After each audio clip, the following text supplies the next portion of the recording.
Bonjour les amis, alors j'espère que vous êtes dans la joie.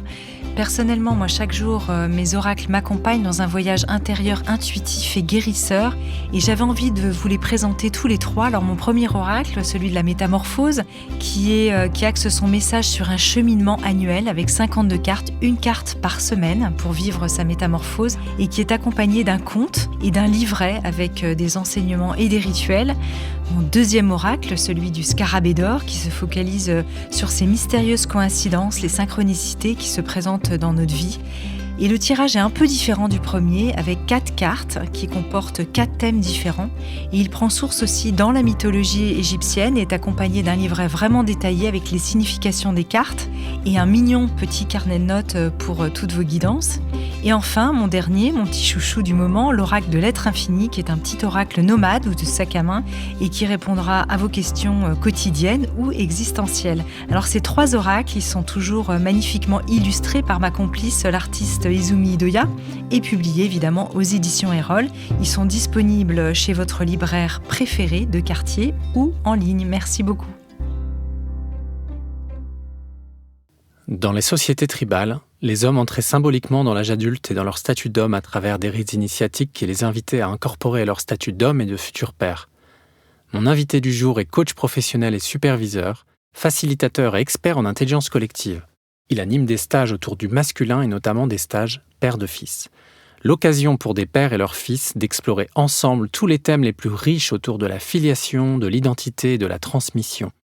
Alors, avec lui, voyons en quoi la relation entre un père et son fils éclaire la représentation de ce qu'est un homme aujourd'hui et comment ce fils peut se sentir sécurisé et reconnu même quand la relation a pu être manquante ou défaillante. Je suis ravi d'accueillir Jérôme Lavince dans Métamorphose. Bonjour Jérôme. Bonjour Emmanuel. Alors Jérôme, tu es ingénieur de formation. Comment es-tu venu à t'intéresser à ce sujet du masculin ? Curieusement, c'est dans les espaces de coaching que certains clients, certains hommes me disaient « Bon, j'aimerais bien travailler avec toi ». Et ils m'ont un peu confronté avec une réponse qui était « Il y a de l'équilibre du masculin et du féminin », donc ça me surprenait. Ça a été premier espace de questionnement. Et je me suis dit « Bon, il faut quand même que j'aille fouiller la question, qu'est-ce qu'ils veulent dire derrière ça ?»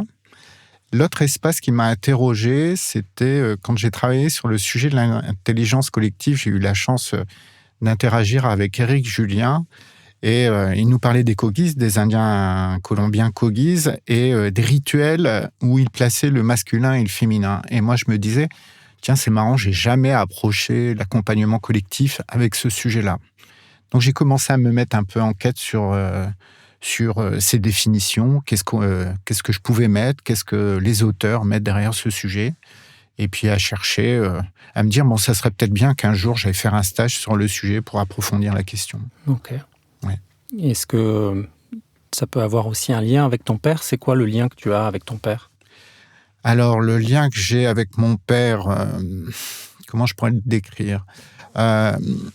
Papa, il a 4 frères et sœurs, donc la famille est un champ qui est très présent. Je le vois interagir avec ses frères, je le vois interagir avec ses sœurs, et donc il y avait quelque chose qui était très intéressant pour moi.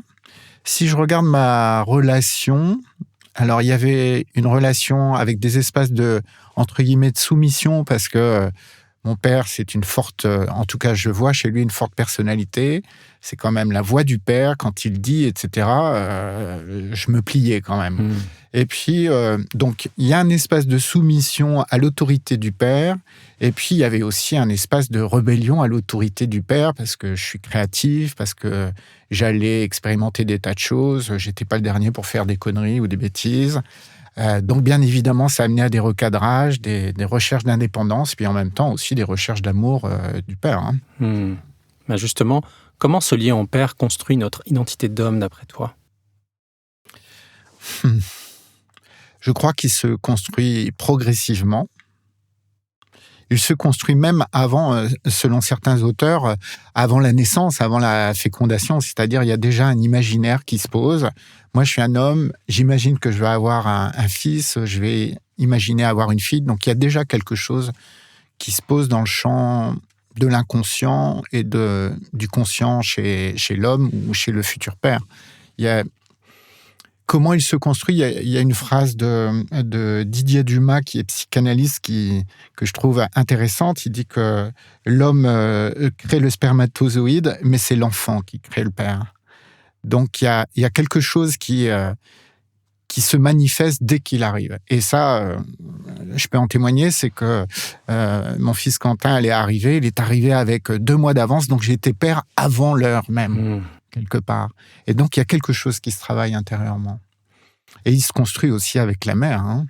C'est-à-dire, bien évidemment, les contacts, on nous démontre bien que l'enfant entend déjà la voix du père, etc. Donc, il y a déjà un lien qui se fait de manière tactile, de manière sonore, de manière peut-être énergétique. Donc, ça, je le suppose, mais la chaleur d'une main sur un ventre d'une mère va générer quelque chose. Très probablement.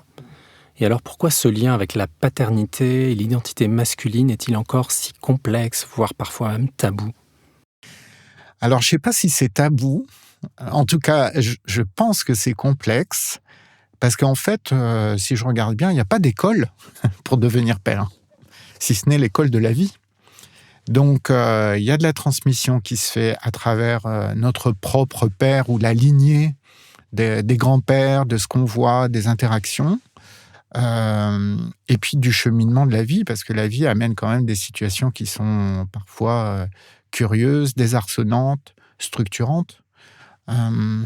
Donc oui, il n'y a pas d'école, donc c'est pas simple. C'est pas simple du tout d'être père. C'est d'ailleurs peut-être ce que tu tentes dans ces stages père de fils, puisqu'il y a une séquence, m'as-tu dit, qui s'appelait Révélation, ça m'a interpellé. Oui. En fait, il y a quand même ce qu'on peut avoir comme typologie, c'est le père taiseux. C'est-à-dire que le père ne pose pas toujours des paroles ou n'ouvre pas toujours des espaces pour pouvoir échanger. C'est pas toujours le cas. Alors bien évidemment, difficile de faire des généralisations, mais c'est plutôt ce qui m'est rapporté par les hommes qui participent dans les stages ou les pères qui témoignent que c'est pas facile d'échanger et de poser la voix, de dire comment je vis les choses, comment je révèle en fait qui je suis. Et dans ce jeu révélation, en effet, qui est amorcé des fois entre les pères et les fils, en fait, il y a des surprises, c'est-à-dire qu'il y a des fils qui sont sacrément étonnés d'histoires de pères qui ne se sont jamais partagées, mais à la fois dans les choses simples ou des fois dans les drames aussi. Il y a quelque chose de l'autre de la découverte. Donc, le père se dévoile, révèle progressivement comment il appréhende la vie, comment il est en interaction et qu'est-ce qui se passe. Et la plus grande révélation, parce que je pense qu'en étant enfant, on idéalise nos parents. Eh ben, quand il se révèle dans sa vulnérabilité, dans son histoire, il y a quelque chose qui donne des autorisations aussi au fils à tester, à ne pas être le fils parfait. Et dire, mais oui, mon père aussi, il a un peu ramé, quoi. Ça doit être sacrément libérateur. Oui, c'est libérateur. Et c'est surtout, moi, ce que je retiens, c'est la surprise. Je crois que si je pouvais prendre un appareil photo, des fois, c'est de voir les regards dans la mâchoire, les bouches qui s'ouvrent. Je suis complètement subjugué. Mais ça marche aussi dans l'autre sens, hein, dans les espaces ou les cercles de sagesse, où des fois, les pères sont complètement subjugués de voir comment les fils, des fois, arrivent à parler alors qu'eux, ils ont du mal à placer leurs paroles. Donc, oui, il y a de beaux effets miroirs, en fait, qui se jouent à ce moment-là. Et alors, de quoi ils ont peur, ces pères ? Pourquoi il y a ces secrets qui, d'un coup, se révèlent à l'occasion d'un stage ? Je pense que la peur, c'est une émotion qui n'est pas spécifique au père. Elle est spécifique à tous les animaux. Si on regarde sur les règnes, on a tous des réflexes par rapport à ça et par rapport à ces émotions. Je crois que ce qui fait le plus peur, c'est l'effet d'accumulation. C'est-à-dire que c'est vécu comme « Ouh là là, mais en fait, ça fait longtemps que je ne dis rien. Donc, par où je vais commencer ? Par quoi je vais commencer ? Est-ce que je vais être jugé peut-être aussi ? Alors, le jugement, oui, ils pressentent, parce qu'en fait, ils se questionnent. Alors, dans un des stages, ce sont des hommes de notre âge qui invitent leur père. Ce que je peux observer, c'est que tout de suite, ces hommes disent « Ah oui, super idée, mais comment je vais poser la question à mon père ? De quelle manière je vais poser ça ?» Donc, il y a déjà quelque chose qui se met en travail. Et les pères aussi, c'est-à-dire ils reçoivent cette invitation et toute l'amorce de la rencontre se base sur « Mais c'est quoi le message ? Quel est le message que votre fils a pu vouloir vous donner en vous invitant à un stage comme ça ?» Alors, il y a de plus en plus d'hommes qui sont dans cette quête de leur masculin à travers des stages, des formations, des cercles, des thérapies. Qu'est-ce qu'ils cherchent vraiment ? Qu'est-ce qu'ils cherchent au fond, ces hommes, dans ces espaces ? Mais je crois qu'ils cherchent surtout à nourrir le lien, puis à partager de l'amour. C'est la base, c'est-à-dire dépasser, transformer quelque chose qui pourrait être considéré comme de la maladresse, de la non-présence, Mais qu'est-ce qui les de la déclenche au gaucherie. fond ? Qu'est-ce qui fait qu'ils s'inscrivent à ces stages ? Alors, des fois, c'est une demande. Là, c'est les fils qui posent et qui disent... Alors, ce que je peux observer, c'est qu'il y a quand même une ligne du temps qui se joue. C'est le père qui pourrait disparaître. C'est-à-dire, bien évidemment, tu as 50 ans, tu as 40 ans, tu te doutes bien que dans l'ordre général des choses, le père va bientôt disparaître, donc il y a quelque chose de... J'ai pas envie de louper le temps qui reste, j'ai envie de le valoriser, ok, notre relation était peut-être pas parfaite, ou alors c'est super, j'ai une super relation, c'est-à-dire aussi... Il y a des duos qui viennent, ils s'entendent super bien. Donc, c'est pas uniquement pour aller traiter la question du conflit relationnel. Il y a quelque chose de vivre intensément quelque chose parce qu'il est encore temps. Voilà, donc des pères et des fils qui viennent magnifier leur relation, c'est magnifique. Ouais. Quelles sont les plus grandes questions qu'amènent... alors là, je sors un tout petit peu de ces stages père-fils. Dans ces cercles d'hommes, dans ces stages notamment que tu animes, quelles sont les grandes questions qu'amènent ces hommes à propos du rapport à leur père ou à leur fils ? Bon, le sujet de la transmission, il est prégnant, c'est-à-dire qu'est-ce que je veux transmettre et que je transmets. Donc, il y a quelque chose d'entendre, c'est-à-dire les pères ont aussi envie d'entendre la voix de leur fils. Qu'est-ce que je transmets que je veux pas transmettre ? Qu'est-ce que je transmets pas et que je voudrais transmettre ? Et toute la déclinaison qui se pose. Donc, la transmission, c'est quelque chose de fort. C'est-à-dire, des fois, il y a des questionnements. Par exemple, il y a des pères qui sont porteurs de maladies qui disent génétique, j'ai une peur de transmettre quelque chose. D'accord ? Ou alors, j'ai vécu des expériences, j'ai surtout pas envie de transmettre ou de faire vivre quelque chose qui transmette la même empreinte, par exemple le champ de la violence ou le champ de l'absence. Donc, le sujet de la transmission, c'est quelque chose qui est prégnant. Et alors, beaucoup d'hommes soulignent justement leurs blessures liées à l'absence du père, qu'elles soient réelles ou symboliques, énergétiques, corporelles, sa qualité de présence, même quand il est là, peut-être. Et alors, c'est justement un des thèmes du best-seller de Guy Corneau, « Père manquant, fils manqué ». En quoi, d'après toi, un père absent, peut-être, va créer un fils manqué ? Pour moi, c'est une histoire de contenance, en fait. Qu'est-ce que tu veux dire par contenance ? De cadre, de rapport au cadre. Si je reviens au moment de la confection de l'enfant, entre guillemets, il y a l'effet pénétrant du père, et la mère va construire déjà une première enveloppe sécurisante pour le fils. Et quand il vient au monde, eh bien, il a besoin de deux cadres différents, celui de la maman, bien évidemment, la douceur de la mère, l'écoute, la chaleur de la mère, mais il a aussi besoin de la chaleur et de l'écoute du père. Et donc, si le père n'est pas là, le fils va chercher un modèle. Alors, dans ce qui se passe, c'est que des fois, je dirais, la mère pallie aux deux polarités, masculin, féminin, mais la mère, même si elle a une énergie masculine, ce n'est pas du tout la même énergie. Donc le fils en construction, il va chercher des éléments, des référentiels pour s'appuyer, pour se confronter, pour se construire en fait. Mais est-ce que c'est un problème du coup d'aller le chercher à l'extérieur sur d'autres modèles de pères? Non, c'est pas nécessairement vécu comme un problème. Certains hommes en souffrent et d'autres pas du tout. Okay. C'est-à-dire que dans les relations, il y a ce qu'on peut appeler les mentors positifs. Mon père est très inspirant, je vais faire le même job que lui. Il y a une transmission, par exemple. J'ai en tête un père et un fils qui travaillent dans l'horlogerie, donc il y a un souhait, tu vois, ne serait-ce que dans le geste professionnel de transmettre, et donc il y a un appui. Et il y en a d'autres qui se construisent par défaut ou par opposition, c'est-à-dire mon père fait ça, je veux absolument pas faire ça. Et ça peut faire aussi des chemins de vie exceptionnels. Oui, ça peut être une façon de structurer les choses aussi de façon différente. Exactement. Par contre, ce qui est très curieux, et c'est aussi la magie et la grande complexité de l'être humain, c'est difficile de savoir comment un fils qui est en train de construire, comment il va intégrer un geste, une parole d'une certaine manière. D'ailleurs, on le voit dans certaines fratries.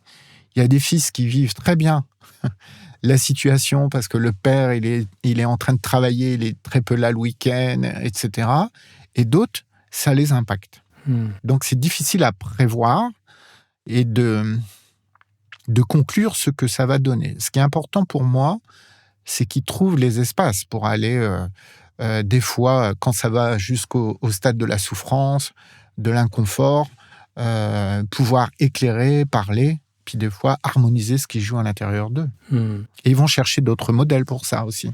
Et alors, il y a une question qui me vient là, en t'écoutant, c'est qu'est-ce qu'il y aurait à dire du rapport au corps, justement, dans cette relation père-fils, qu'on ne va pas trouver typiquement quand on va chercher des mentors à l'extérieur en substitution d'un père manquant ou jugé manquant?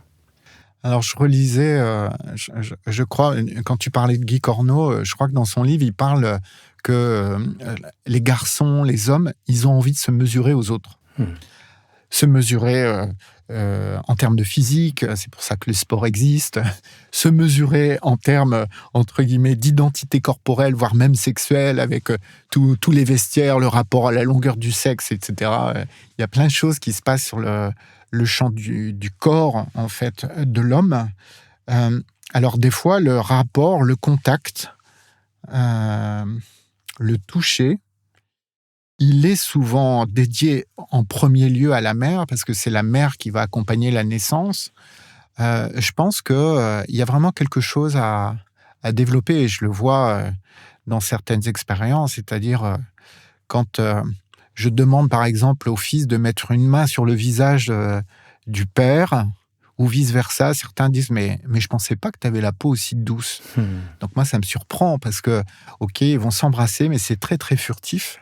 Et ce rapport au corps, en fait, je crois que les hommes s'enfuient. Et justement, alors pourquoi ils s'enfuient? Et pourquoi, j'enchaîne peut-être avec une deuxième question qui est possiblement connexe. Pourquoi tant d'hommes ont du mal à aller dans cet espace d'intimité, de vulnérabilité? Est-ce que c'est un rapport avec ce que tu viens de dire? Alors, ce que je peux entendre des fois, c'est que ils n'ont pas eu eux-mêmes de transmission sur ce sujet-là.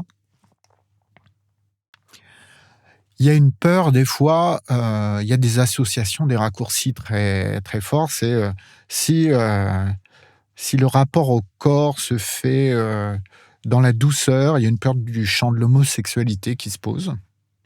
Et donc, où se place la tendresse, en fait? Et comment va se manifester la tendresse? Or, un point qui est recherché, qui est souvent très émouvant, le fils souhaite être pleinement embrassé par le père. Quand je dis embrasser, c'est pas uniquement le contact des lèvres sur une joue, c'est d'être pris dans son intégralité, dans son entièreté, dans les bras du père. C'est comme s'il allait rechercher une deuxième membrane. Je te parlais de la membrane de la mère dans le ventre, etc. C'est comme s'il allait chercher une deuxième épaisseur structurante qui qui l'amène à être pleinement qui il est, quelle que soit son histoire, quels que soient ses doutes, quelles que soient ses forces. Et souvent, à ce moment-là, mais c'est super beau, je voudrais pas être autre part. Tout à l'heure, je te parlais de prendre des photos. Je rêverais de prendre des photos à ces moments-là, c'est-à-dire quand ils sont cœur contre cœur, vraiment enlacés, mais avec du respect, de l'entièreté, de la vulnérabilité. Il y a une magie qui s'opère. Il y a vraiment une magie qui s'opère. C'est peut-être la seule façon pour un fils de sentir de l'amour inconditionnel que ce hug dont tu parles, pour mettre un mot, pour imaginer un petit peu les choses dans ces moments-là. Oui, le contact, il est important. Il est même idéalisé, rêvé, chéri. Il y en a beaucoup, voire même quand les fils ont perdu leur père, souvent les mots qui sont déposés, c'est ce manque de contact. J'aurais dû lui prendre la main. Ou le fait aussi, des fois, dans les espaces de passage, c'est-à-dire le contact se fait au moment de la disparition du père. C'est je lui ai tenu la main au moment où il s'en allait.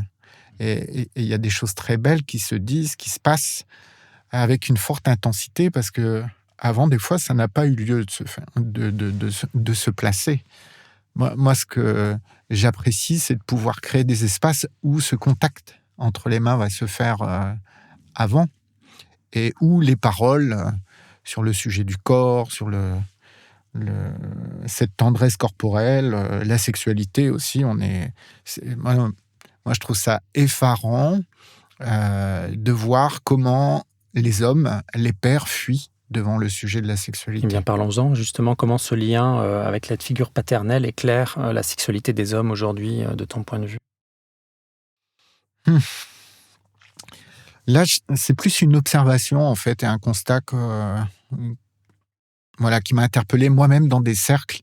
Et puis même si je regarde dans ma vie, très peu de transmission sur le champ de la sexualité. On commence à aborder la sexualité à 15-16 ans, 17 ans, quand on est au lycée, alors que bien évidemment, le rapport au corps se construit bien avant. Et les pères ont peur de parler de ce sujet-là, parce qu'ils ne savent pas et ils se sentent gauche. Pour moi, dans les cercles de sagesse de sexualité, où il y a eu des fils de 10 ans, de 10 à 45 ans, bien évidemment, parler du sujet de la sexualité, c'est sensible, c'est pas courant. Mais pour moi, c'est important d'amener les pères à prendre position ici. Parce que s'il n'y a pas de parole, l'enfant, le fils, cherche à se construire. Il va aller chercher un cadre, une référence, une expérience. Et c'est là que les attouchements se mettent en place. Je vais expérimenter quelque chose avec ma sœur, avec mon frère, à d'autres endroits. Et l'adulte n'est pas là, en fait. Premier espace, il n'est pas là. Et le deuxième espace où l'adulte ne prend pas son honorable place, c'est quand le poteau rose, il est découvert. C'est-à-dire ? Quand on apprend dans les familles qu'il y a eu des comportements, des attouchements, des tas de choses comme ça, de jeunes entre jeunes, etc., et en fait, des fois, il y a des effets de charge qui se posent, voire même, ça coupe la libido de certains hommes a posteriori. Donc, je me dis, mais que font les adultes pour transmettre ? À quel endroit les pères peuvent parler du rapport à leur corps, au développement de la sexualité? Qu'est-ce qui est juste, normal, courant? Le développement de la pilosité, les érections, le désir, comment je peux échanger là-dessus? Voire même, je ne sais pas, moi-même, je n'ai rien reçu, mais je pense que c'est important de le faire. Sur quoi tu aurais voulu entendre ton père sur ce sujet-là? Parce qu'on peut se dire que c'est la dernière personne avec qui, en tant que fils, on irait parler de sexualité. S'il y avait une ou deux choses que tu pourrais imaginer, d'après ton expérience, comme essentielles dans cette transmission, notamment sur ce sujet de la sexualité, pour terminer sur ce thème.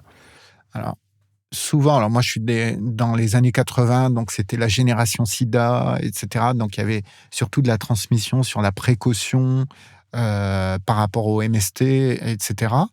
Mais en fait, c'était, je crois, ce qui m'a manqué, c'est d'avoir des éléments pour discerner le désir, l'envie, l'énergie sexuelle, voilà, les manifestations corporelles. Je pense que j'aurais souhaité recevoir des renseignements de la part de mon père là-dessus. Alors, bien évidemment, l'espace de vide amène à discuter avec les copains, les copines, les cousins, les cousines, etc. Donc, nous allons chercher à d'autres endroits des réponses. Je crois que...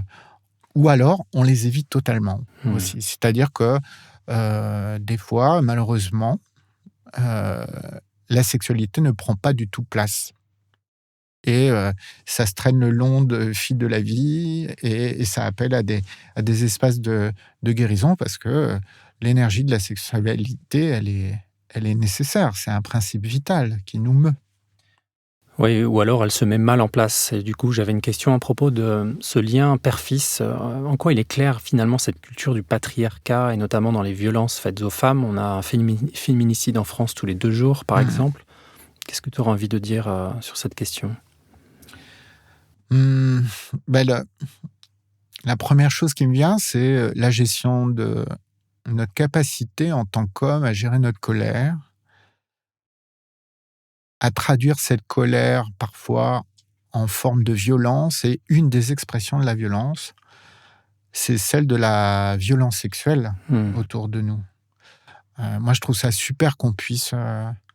Maintenant, dans notre société, bien évidemment, l'affaire MeToo, etc., a permis ces échanges d'exposer la violence sexuelle, même si dans le champ de conscience collective, ça fait belle lurette qu'on sait très bien que ça s'applique. Bien sûr.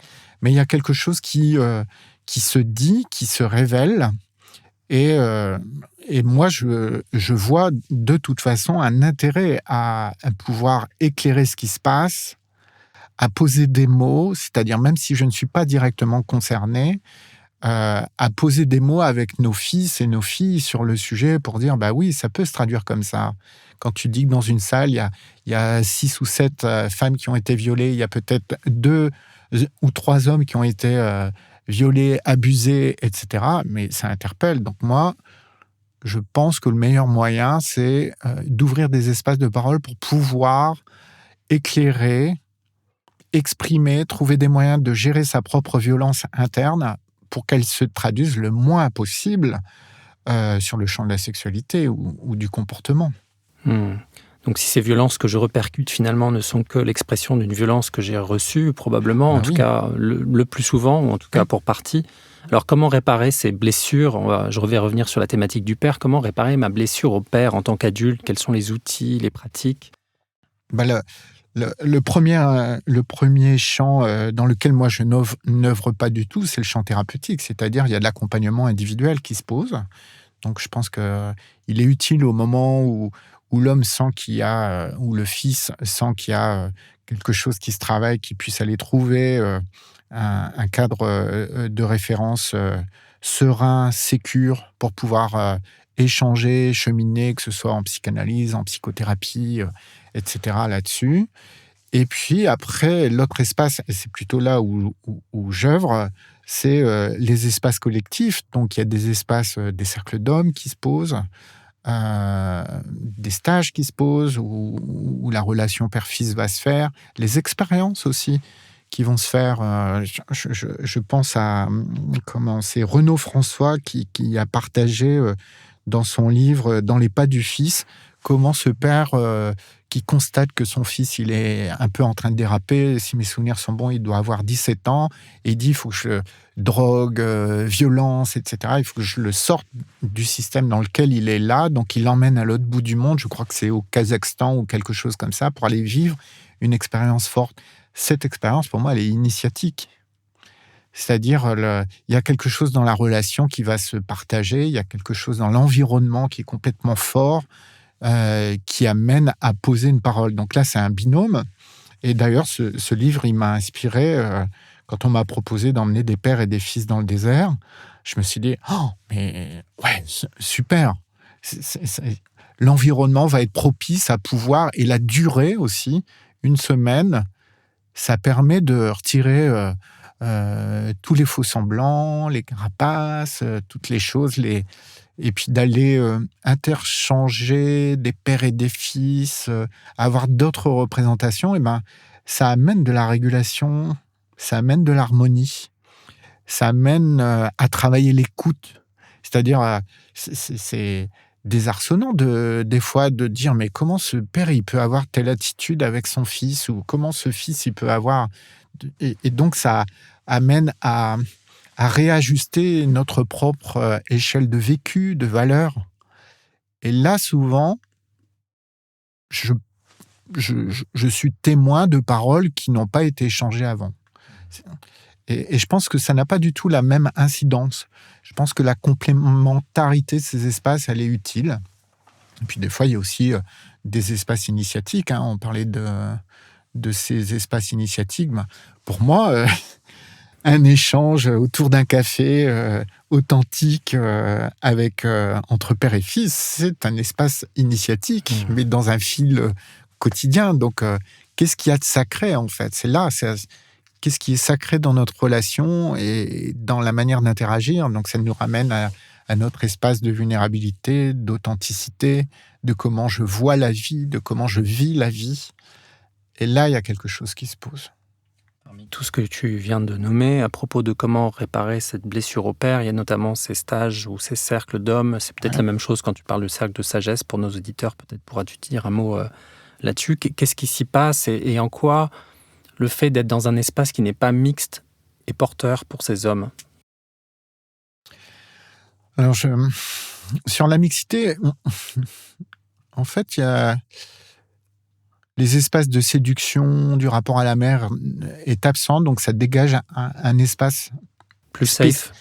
Non, je dirais pas différent. C'est pas parce que la mère va être là que ça va être insécure. Oui. Ça crée une autre ambiance, une autre manière d'écouter. Je pense que les deux espaces sont nécessaires pour moi. S'isoler dans un seul espace, ça n'a pas de sens. Ça peut être utile momentanément, mais au bout d'un certain temps, il y a quelque chose qui va s'ouvrir pour être à nouveau en relation avec le champ du féminin, le champ de la mère là-dessus. Après, qu'est-ce qui fait que ça se pose dans ces espaces-là ? En fait, les processus, et d'ailleurs, c'est toute cette activité d'intelligence collective qui me soutient là-dedans. C'est-à-dire, il y a des formes d'interaction pour pouvoir s'écouter et pouvoir échanger sans se faire couper la parole. Le cercle de sagesse, c'est un processus en tant que tel. C'est-à-dire, quand les fils sont en cercle au centre des pères, c'est pas la même chose. Ce n'est pas écouté, ça ne se dit pas de la même manière quand c'est l'inverse. Et donc, la forme va créer un état particulier d'échange. Donc déjà, tous les fils sont au même niveau. Chacun a la même position dans le cercle. Donc, aide-nous à nous représenter ça. Donc, c'est un temps où les fils sont en cercle et les pères à l'intérieur et exactement. Inversement. D'accord. Donc, par exemple, un des processus sur le cercle de la sagesse sur la sexualité, on a convoqué les pères et les fils pour dire qu'on allait parler de ce sujet-là. Les fils ont créé un cercle et les pères ont demandé la sécurité de ce cercle-là et sont rentrés à l'intérieur de ce cercle pour dire on va parler de la sexualité, et en fait on a la trouille de parler de ça, et pour certains j'ai pas eu ça avant, donc il y a un espace de vulnérabilité, et donc les filles sont en périphérie, écoutent la parole sans couper la parole du père ou des pères qui vont exprimer quelque chose, et puis après les fils allaient faire un cercle entre fils pour aller choisir des questions et dire bon, vous reviendrez, vous prenez une demi-heure, 3/4 d'heure pour réfléchir, vous vous mettez d'accord sur les questions qui vous semblent les plus intéressantes à parler au père. Alors, j'ai un souvenir incroyable parce qu'on était dans une cuvette dans le désert, un ciel rose, c'était magnifique, et les pères tournaient en rond, c'était comme à l'élection du pape. Ils attendaient, ils disaient, mais ils en mettent du temps pour discuter, etc. Donc, il y a une fébrilité. Et après, en fait, quand les fils sont revenus, les fils se sont mis à l'intérieur du cercle de pères, ont posé les questions et on est revenu au même niveau.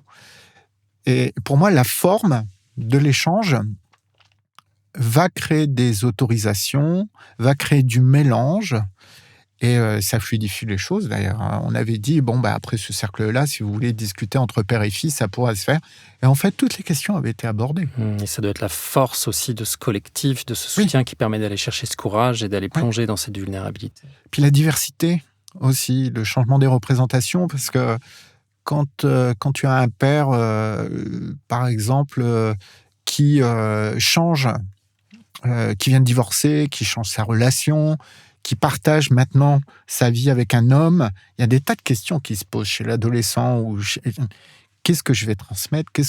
Donc il y a de la peur. Donc le fait que ça se pose, même le regard, les oreilles des autres pères, il y a quelque chose de magique. C'est difficile à illustrer tellement je pense que ça conduit à une forme de pacification, en fait. Il y a le mot réconciliation qui est présent pour moi depuis que je t'entends là, depuis quelques instants. Quel visage ça peut prendre, cette réconciliation, quand tu as l'impression d'assister à ces instants de grâce ? Déjà, le contact. Souvent, à l'issue de ça, il y a quelque chose qui se passe. J'ai pu voir et j'ai pu entendre, en questionnant après ce genre de processus, quelque chose qui est de l'ordre de l'admiration qui se pose. C'est-à-dire, waouh, mon père, il a quand même parlé comme ça. Et puis, réciproquement, je suis très admiratif. Donc, il y a quelque chose sur la notion du courage qui se place. Il a trouvé la force, il a trouvé le moyen de poser sa parole. Et je pense que ça c'est un des éléments constitutifs ou du cheminement qui est, mais c'est quoi être un homme ? Comment je pose ma parole ? Comment je trouve la force de poser des mots, de regarder comment je vis et qu'est-ce que je vais faire derrière avec ça ? Je pose les yeux sur une question qui est comment élever nos fils aujourd'hui ? Et j'ai envie de faire le lien, tu verras si toi tu le fais. Donc comment élever nos fils aujourd'hui avec une autre question qui me démangeait, ça sera une des toutes dernières. À quel moment un homme se sent homme ? À quel moment il peut avoir ce contact, cette impression d'entrer dans la communauté des hommes ? Il peut avoir, au moment où il y a des espaces initiatiques, alors cet espace initiatique, ça peut être déjà la bagarre dans la cour du collège parce qu'il y a un rapport de force, donc il y a quelque chose qui dit là, je me bats comme un homme, c'est-à-dire tu vois des garçons de 6-7 ans là, qui vont utiliser le corps pour se chamailler. Moi, je peux entendre que les hommes se posent cette question-là à différents moments de leur vie. Quand ils se cherchent sur leur orientation sexuelle, quand ils sont adolescents, quand ils vivent une relation amoureuse avec une fille ou un homme. Après, quand il y a quelque chose qui se construit, la maison, le territoire, la sécurité financière, matérielle, il y a des questions autour de ça, sur le fait d'avoir ou de ne pas avoir des enfants. J'ai toujours, je touche une émotion de cet homme qui disait, mais je ne me sens pas homme parce que je ne peux pas avoir d'enfants. Donc il y a des questionnements profonds qui se touchent à des stades différents de la vie, ou des fois aussi à 80 et quelques années, cet homme dans un processus initiatique qui vit vraiment une expérience très forte et qui partage à tout le monde, puisqu'il y avait des hommes et des femmes dans la soirée. Et il dit, mais je viens de me sentir homme, 82 ans, quoi. Donc, tu saurais dire ce qui lui a permis de contacter ça ? Mais je crois qu'il n'avait jamais vécu et il n'avait jamais été reconnu en tant qu'homme dans un groupe d'hommes. Donc, oui, c'était, pour moi, c'est un souvenir fort parce que cet homme, je ne l'ai pas connu, je l'ai croisé, mais il a marqué mon esprit dans la manière dont il a posé sa parole en me disant, mais c'est aussi fort pour moi, c'est à la fois touchant de voir de jeunes hommes à 20 ans qui décident d'aller vivre une expérience forte entre hommes, jusqu'à cet homme à 82 ans qui dit « je vais vivre une expérience forte, initiatique » et qui touche quelque chose. Et je me souviens que cet homme est parti 2 ans après. J'étais triste et à la fois ému et touché. Je trouve que c'est un cadeau complètement dingue. Il y a pas d'âge, en fait, pour ce questionnement. Alors, une toute dernière question, peut-être un peu plus triviale, mais pour nos auditeurs qui pourraient se dire, mais ces sujets, ça m'interpelle. Peut-être que j'aurais envie d'emmener mon fils, lui proposer d'aller dans un tel espace, dans un tel stage, ou tout simplement des hommes qui se disent j'aimerais être soutenu, écouté par d'autres hommes pour peut-être m'aider à rentrer encore plus dans cette communauté, ou contacter mon masculin, ou juste peut-être mon âge adulte, qui peut peut-être parfois mettre du temps à être contacté. Comment choisir et comment s'assurer de la qualité, de la sécurité de ces stages ? Bon, la première chose, je crois, c'est de s'observer soi-même, c'est-à-dire c'est quoi les questions qui se posent. Déjà de regarder s'il y a quelque chose qui est de l'ordre de j'ai une interrogation ou je souffre du sujet. Pour moi, ça permet d'orienter déjà le choix. Parce que quand il y a de la souffrance, il y a quelque chose à aller réparer, explorer dans le champ psychologique, psychiatrique, si ça va jusque-là, là-dessus. Donc ça, c'est la première orientation. C'est, en fait, quand je me pose des questions, c'est quoi la profondeur, c'est quoi l'incidence par rapport à la douleur ou la souffrance que je vis. Au regard de ça, après, tu peux faire un choix, soit sur des cercles individuels, du moins un cheminement individuel avec un psychothérapeute ou un psychologue, ou alors des cercles d'expérience. Une fois que j'ai posé un choix sur « Ok, je vais aller vivre une expérience globale », moi, je me suis posé la question à 45 ans. C'est pas que je me sentais souffrir, mais je me suis dit, mais en fait, j'ai jamais vécu ça. Du moins, si j'ai fait l'armée, mais c'était pas choisi, c'était imposé. Et là, ok, dans un espace choisi, qu'est-ce que je vais aller vivre ? Alors, des formats, il y a des formats multiples. Je pense qu'il faut aller regarder les sites, questionner des personnes qui ont déjà vécu l'expérience avant, si c'est possible. Regarder comment ça va se déployer. C'est-à-dire, des fois, il y a des stages très intenses, 48 heures, c'est la grosse machine à laver.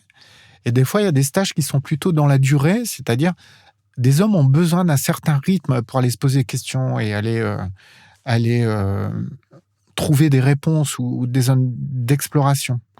Et puis aussi, être sûr que je me sens en capacité et en stabilité psychologique. C'est-à-dire, je viens juste de me séparer, j'ai perdu un enfant, il y a quand même une instabilité psychologique possible. Pour moi, c'est de prendre une décision, je dirais avec mesure, parce que en effet, aller vivre une expérience comme ça, comme disent certains hommes ou copains, ça arrache le poil, quoi. Donc, c'est très impliquant. C'est très impliquant. Ouais, je sais que tu vérifies ça notamment à travers un entretien individuel avant tes stages, par exemple. Oui. Est-ce qu'il y a une question centrale que je n'aurais pas posée ou juste le mot de la fin pour terminer cette interview, Jérôme ? Oui, on a abordé la relation père-fils. En 2020, j'envisageais de créer un dispositif qui était similaire, c'est-à-dire un dispositif mère et homme. C'est comment des hommes comme nous sont en relation avec la mère, parce que bien évidemment, viser qu'une seule polarité, ça n'a pas de sens pour moi. Qu'est-ce que je peux offrir aussi dans ces processus collectifs qui permettraient d'aller explorer ma relation ? Qu'est-ce que je garde de la relation ? Qu'est-ce qui me bloque dans la relation ? Et puis de créer à nouveau un autre espace d'amour et d'échange. Merci infiniment, Jérôme Lavince. Je rappelle que tu es co-auteur du livre Intelligence collective, co-créant en conscience le monde de demain aux éditions Yves Michel et que l'on peut te retrouver sur ton site internet inolligence.fr, 2N, 2L. Excellente journée à toi. Merci pour votre accueil.